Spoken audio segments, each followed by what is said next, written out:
Hello, Dracula. So, gagawa ako ngayon ng curve brows gamit ang sticker brow mapping. Siyempre, kailangan natin ng thread, caliper, pencil, microswab, saka tissue at oil. So, kukunin muna natin ang middle lips, nose, para meron tayong guide. Tapos, ikakabit na natin yung sticker. Pero siguraduhin yung pantay yan, okay? Kunin natin ang upper at lower ng brows gamit ang caliper. Sukat po niyan is 9. Kunin ang arch. Sukat po is 8. So, nakita nyo naman, meron na yung A, B, at C. So, kukunin nyo na lang po yung dot ng A, B, at C. Tandaan, dapat po mas mataas ang C sa D para hindi naman malungkot ang kilay ng client nyo, okay? So, mag-connect the dot na tayo gamit ang regular thread kasi masyado pong makapal yung brow mapping thread.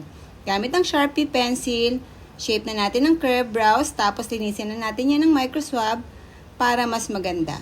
Okay? Yun lang po. Bye!